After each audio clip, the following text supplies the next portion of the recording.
আমাদের কিন্তু অনেক সময় ফেসবুক মার্কেট প্লেস থেকে জিনিসপত্র কিনতে হয় এবং আমরা মাঝে মাঝে ফেসবুকে ঢোকার পরে সবার আগে দেখি যে মার্কেট প্লেস খুলে গেছে এবং ওখানে আপনি কিন্তু বিভিন্ন ধরনের প্রোডাক্ট দেখেন, হয়তো গাড়ি দেখেন, হয়তো বাইক দেখেন, হয়তো মোবাইল দেখেন, ল্যাপটপ দেখেন, স্কুটার দেখেন, বা আপনার যে যে জিনিস পছন্দ হয়তো সেই জিনিসগুলো আপনি দেখতে পাচ্ছেন যে ফেসবুক মার্কেট প্লেসে রয়েছে এবং সেটা খুব কম দামে রয়েছে। এবং আপনি মনে মনে ভাবছেন যে এই যে ফেসবুক মার্কেট প্লেস রয়েছে এটা কতটা সেফ, এখান থেকে কেনা ঠিক হবে কিনা, বা আপনি ঠকবেন কিনা, বা কি হতে পারে। এর আগে আপনারা হয়তো শুনেছেন যে ওয়েলেক্স বলে একটা মানে অনলাইনে বাইসেল অ্যাপ্লিকেশন বা ওয়েবসাইট রয়েছে, কুইকার বলে ছিল, যেটা এখন আর খুঁজে পাওয়া যায় না, বাট এরা কিন্তু ছিল এক টাইমে, কিন্তু এখন আর নেই, একমাত্রই ফেসবুক মার্কেট প্লেসের জন্য। তার কারণ আপনি একটা অ্যাপ খুলবেন, ওর মধ্যে আপনি সব পেয়ে যাচ্ছেন, মানে মার্কেট প্লেস থেকে শুরু করে আপনি মানে এন্টারটেনমেন্ট থেকে শুরু করে ফটো ভিডিও সবকিছু কিন্তু একটা অ্যাপে পাচ্ছেন। সো যার জন্য ফেসবুক মার্কেট প্লেস এতটা নাম করে গেছে এবং আপনার সামনেও রয়েছে। আর ফেসবুক ইউজ করে না এরকম লোক কিন্তু দেখাই যায় না বলতে গেলে। সো যার জন্য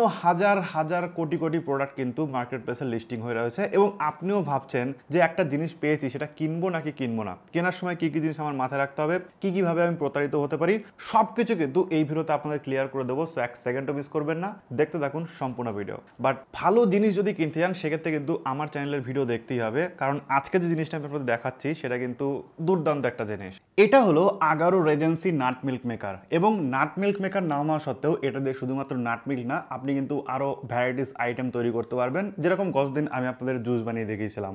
এবং এটা কিন্তু আমার এখন ডেইলি লাইফে প্রচুর ইউজ হয় এবং প্রতিদিন কিছু না কিছু কিন্তু তৈরি করে আমি খাই। সো দারুণ একটা প্রোডাক্ট, আপনারা চাইলে আরামসে বাই করতে পারেন। চলুন একবার দেখিয়ে দিই যে এটা দিয়ে কি করে আমি নাট মিল্ক বানাই। সো প্রথমে আমি কিছু খোসা ছাড়ানো আমন্ড নিয়ে নিয়েছি। আপনার টেস্ট অনুযায়ী আপনি একটু সুগার নিতে পারেন, অথবা আপনি চাইলে হানি ইউজ করতে পারেন, আর পরিমাণ মতো জল। দেন জাস্ট এই ঢাকনাটাকে আটকে দিয়ে আমরা এখান থেকে নাট মিল্ক সিলেক্ট করে দেবো। আপনি চাইলে কাস্টম সেটিংও করতে পারেন, অর্থাৎ কাস্টম টাইমিংও সেটিং করতে পারেন। আমি আপাতত যেটা রয়েছে সেটাই দিয়ে দিলাম। অ্যান্ড এটা হয়ে গেলে কিন্তু অটোমেটিক শাট অফ হয়ে যাবে। দেন তারপরে আমরা এনজয় করতে পারবো নাট মিল্ক। ওকে, সো আমাদের নাট মিল্ক তৈরি হয়ে গেছে এবং আপনাদের যদি এখন এটাকে ওপেন করে দেখাই, সো দেখুন কত সুন্দর নাট মিল্ক তৈরি হয়ে গেছে। এবং আপনারাও যদি এই প্রোডাক্টটা কিনতে যান সেক্ষেত্রে আমি ডেসক্রিপশন বক্সে লিঙ্ক দিয়ে দেবো, সেখান থেকে আপনারা আরামসে বাই করতে পারবেন। ওকে, এইবার আসি আমরা যে মার্কেট প্লেস থেকে কি করে আপনি প্রতারিত হতে পারেন, বা কি কি ধরন রয়েছে যেভাবে মার্কেট প্লেসে প্রতারিত করা হয় আপনাকে। নাম্বার 1, ভুয়ো প্রোফাইল। বিভিন্ন ধরনের ভুয়ো প্রোফাইল জাস্ট আজকে লঞ্চ করে কালকেই কিন্তু তারা মার্কেট প্লেসে বিভিন্ন জিনিস দিচ্ছে এবং সেই প্রোফাইলের কোনো রকম ছবি নেই, বা ছবি থাকলেও অন্য কারো ছবি দেওয়া রয়েছে, কোনো পুতুলের ছবি দেওয়া রয়েছে, কোনো মানে নর্মাল মেয়ের ছবি দেওয়া রয়েছে, কোনো বিদেশি ছবি দেওয়া রয়েছে। তো এরকম যদি আপনি প্রোফাইল দেখেন, যে প্রোফাইলটা একদম রিসেন্ট, হয়তো 2-4 মাস আগে বা 2-3 দিন আগে তৈরি করা, এবং তার পাশাপাশি সেই প্রোফাইলে তেমন কোনো পোস্ট নেই, তার বাড়ি কোথায় সেটা লেখা নেই, তার কোনো ডিটেলস নেই, তার কোনো ছবি নেই, সেসব প্রোফাইল থেকে কিন্তু একদম 100 হাত দূরে থাকবেন, নইলে কিন্তু আপনি প্রতারিত হতে বাধ্য। কারণ এই ধরনের প্রোফাইলগুলো কিন্তু ফ্রডাররা তৈরি করে এই যে ফিশিং অ্যাটাক করার জন্য, বা বলতে পারেন যে ফেসবুক মার্কেট প্লেসে ফিশিং করার জন্য।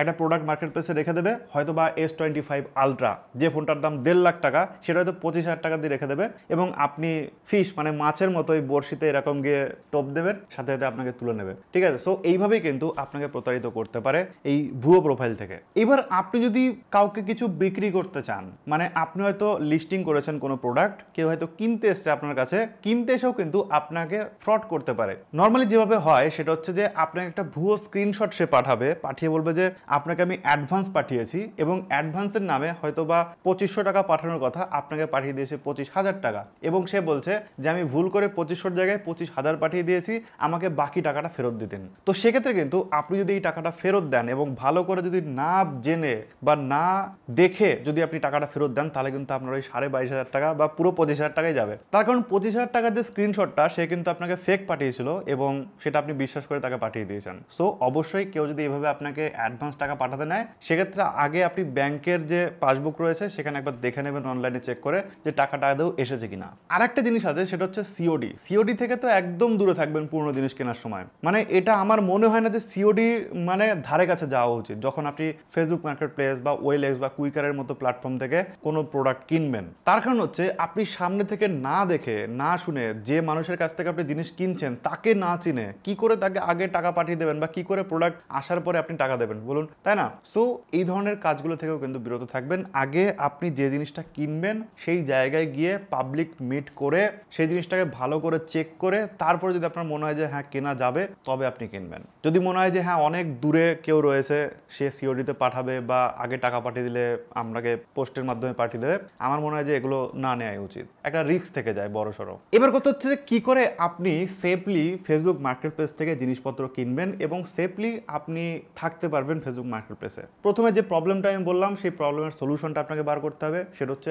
আগে আপনাকে চেক করতে হবে যে প্রোফাইল থেকে কোনো প্রোডাক্ট মানে লিস্টিং করা হয়েছে সেই প্রোফাইল আদৌ ফেক প্রোফাইল কিনা এটা আগে দেখতে হবে। যদি এটা ফেক প্রোফাইল হয় সেক্ষেত্রে কিন্তু আপনার অবস্থা খারাপ হয়ে যাবে এবং তার জন্যই আপনি আগে থেকে ভালো করে চেক করে নেবেন প্রোফাইলটাকে, দেখে শুনে নিয়ে কতদিন ধরে প্রোফাইলে রয়েছে, আরও মালপত্র লিস্টিং করা আছে কিনা, দামটা কেমন দিয়ে রেখেছে, এগুলো দেখে টেনে তারপরে কিন্তু আপনি ওখান থেকে প্রোডাক্ট নেবেন। সেকেন্ড যেটা করবেন সেটা হচ্ছে কোনো পাবলিক স্পেসে মিট করবেন, মানে একা একা কোথাও গিয়ে মিট করবেন না। এমন হতে পারে যে আপনাকে ভাওতা দিয়ে কোনো মানে শূন্য জায়গায় নিয়ে গিয়ে আপনাকে মেরে টেরে আপনার কাছ থেকে টাকা পয়সা নিয়ে এলো, এরকম কিন্তু হতে পারে, ঠিক আছে? সো পাবলিক স্পেসে মিট করবেন, তাহলে কিন্তু আপনার জন্য বেটার, যেখানে আরও 10 জন মানুষ রয়েছে, ঠিক আছে, যেখানে আপনার হাত থেকে ছিনতাই হবে না, যেখানে কোনো ভয় নেই, সেসব জায়গায় যাবেন এবং পারলে আপনার নিজের সাথে আরেকজনকে নিয়ে যাবেন পরিচিত কাউকে, তাহলে সেটা কিন্তু আরো বেটার অপশন। আরেকটা জিনিস যেটা করবেন সেটা হচ্ছে নগদ লেনদেনটা এড়িয়ে চলবেন। সবসময় চেষ্টা করবেন ফোনপে, পেটিএম বা অনলাইনে ট্রানজাকশন করা। অনলাইনে ট্রানজাকশন করলে কি হবে, একটা আপনার কাছে কিন্তু প্রুফ থেকে যাবে যে আপনি ওনাকে টাকা দিয়েছিলেন, তারপরে আপনি প্রোডাক্টটা পেয়েছেন। পরে যদি প্রোডাক্ট নিয়ে কোনো ঝামেলা হয় বা এমন হতে পারে যে আপনি এমন একটা ফোন কিনলেন যেটা হয়তো চোরাই মাল, ঠিক আছে, আপনি কিনে নেওয়ার পরে আপনার বাড়িতে পুলিশ চলে এসছে, তখন আপনি অন্তত পুলিশকে দেখাতে পারবেন যে আমি এই প্রোফাইলে মানে টাকাটা সেন্ড করেছিলাম, দেন আমি ফোনটা কিনেছি, এটা আমার কোনো দোষ নেই, আমি ভুল করে একটা ফোন চোরাই মাল কিনে নিয়েছি। তো এইগুলো জিনিস কিন্তু অবশ্যই আপনাকে চেক করে নিতে হবে।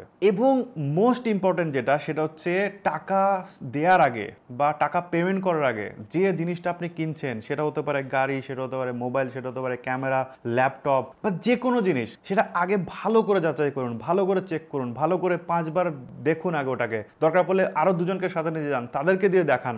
দেখানোর পরে যদি আপনার মনে হয় যে না এই জিনিসটা ঠিক আছে, তবে আপনি টাকা পেমেন্ট করুন এবং জিনিসটা কিনুন, নইলে কিন্তু কিনবেন না, আপনি কিন্তু ঠকে যাবেন। সো ফেসবুক মার্কেট প্লেস থেকে হোক বা যে কোনো পুরনো মার্কেট প্লেস হোক, সেখান থেকে জিনিস কেনার আগে কিন্তু এই জিনিসগুলো আপনি যদি চেক করে নেন এবং এগুলো জিনিস নিয়ে যদি আপনি সতর্ক থাকেন, সেক্ষেত্রে কিন্তু কেউ আপনাকে ঠকাতে পারবে না। বাট আপনি যদি একটু অসতর্ক হন, সেক্ষেত্রে আপনার সাথে স্ক্যাম হয়ে যেতেই পারে, কারণ দুনিয়াটাই এমন। সো ভিডিও যদি আপনাদের ভালো লেগে থাকে সেক্ষেত্রে অবশ্যই একটা লাইক করবেন, শেয়ার করে দেবেন আপনার বন্ধুদের সাথে, যাতে বিষয়গুলো জানতে পারে, শিখতে পারে। আর হ্যাঁ, যে কোনো জিনিসটা যদি আপনার কোশ্চেন থাকে এবং যে কোনো বিষয়ের উপর যদি আপনার ভিডিও দরকার হয়, সেক্ষেত্রে অবশ্যই কিন্তু আমাকে কমেন্ট করবেন, আমি চেষ্টা করব আপনাদের সেই বিষয়ের উপর ভিডিও বানিয়ে দেওয়ার। থ্যাংক ইউ সো মাচ পুরো দেখার জন্য।